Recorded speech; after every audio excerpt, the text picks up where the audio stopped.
Bonjour à toutes et à tous, bienvenue sur Comics Party, comment allez-vous? En attendant le nouveau micro-cravate, on continue de se retrouver ainsi, et ça y est, on y est. Après l'année 2020 blanche, le MCU est de retour par le biais de sa toute première série live-action, proposée à partir du 15 janvier prochain sur Disney+, Wanda et Vision.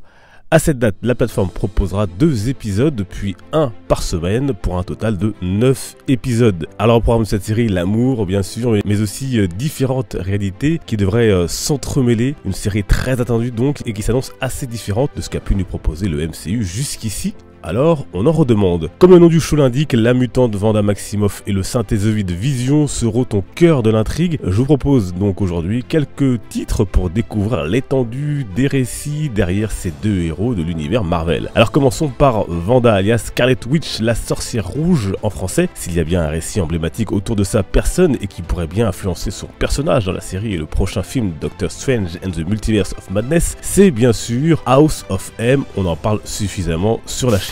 Après un événement en particulier impactant notamment sa progéniture, Wanda altère à la réalité, mettant en danger son univers entier. Avengers et X-Men devront s'unir et décider comment agir pour la stopper. On retiendra de ce récit de Brian et Michael Bendis et d'Olivier Coipel au dessin une fin qui aura marqué durablement les lecteurs et l'univers mutant pour plusieurs années.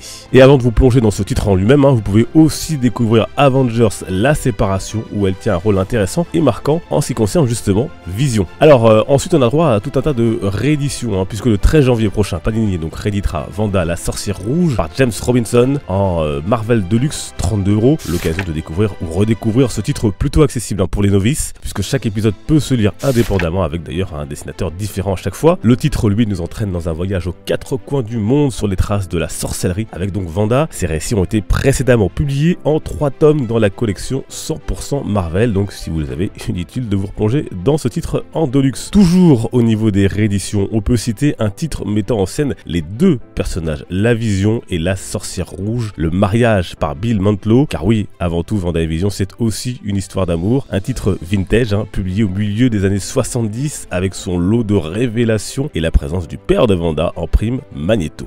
18 € chez Panini. Du côté du synthézoïde, un seul titre à vous conseiller surtout. Vision, un peu moins qu'un homme par Tom King, est republié l'an dernier, dans lequel il décide de fonder une famille dans une banlieue somme toute banale, mais l'intégration sera loin d'être aussi facile. Une vraie réussite ce titre, 32 € chez Panini Comics, des récits là aussi publiés précédemment dans la collection 100% Marvel en 2 tomes. Voilà donc pour ces quelques titres à vous mettre sous la dent en VF avant ou après avoir découvert cette nouvelle série Marvel. D'ailleurs, dites-moi ce que vous en attendez de cette série Wanda et Vision. N'hésitez pas également à partager vos avis sur les titres dont je vous ai parlé si vous les avez lus. Nous, on va se retrouver très prochainement sur les réseaux sociaux, Discord, Twitter, Instagram, Snapchat, la page Facebook, le groupe Facebook, vous avez tous les liens en description. N'hésitez pas à vous abonner, mettre la petite cloche de notification pour être sûr de ne rien louper et à partager cette vidéo si elle vous a plu. On se dit à très bientôt, portez-vous bien, les comics sont une fête. Ciao!